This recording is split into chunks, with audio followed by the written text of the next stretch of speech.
This is tutorial number 52, and it covers AVI animation within SOLIDWORks.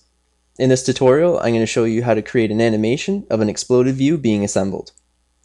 Now to start off, let's open up the staircase, which I've included on the DVD.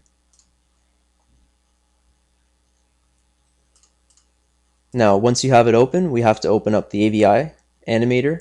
So let's click Tools, click Add-ins, click SOLIDWORKS Animator, click OK. And now you have the animation bar at the bottom, so let's click on that. And I've included an animation of what we're going to make already, so you can look at it and reference yourself to it. So if I go across, you can see the animation.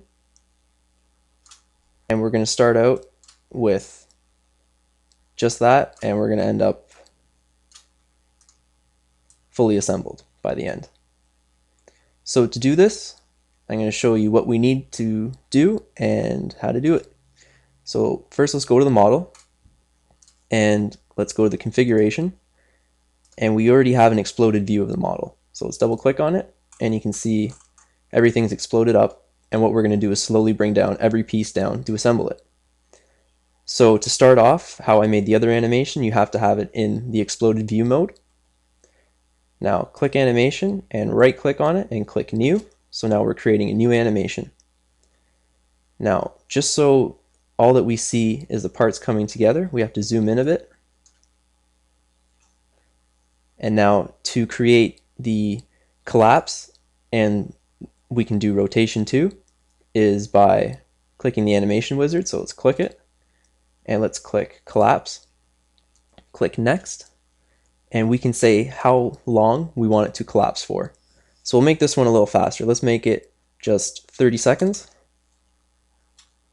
Click finish, and then we'll click the animation wizard to rotate the model. Click next, and we'll rotate it around the y-axis one time, counterclockwise or clockwise.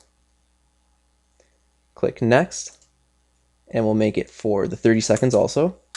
Click finish, and then that's it. So let's click file to see it. Let's zoom in, click play,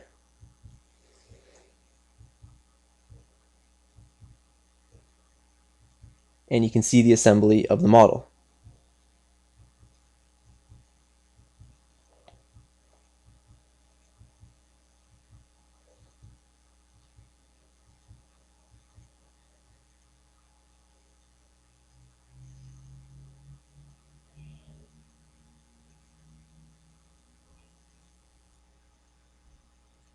And that concludes our tutorial on how to use the AVI Animator within SOLIDWORKS.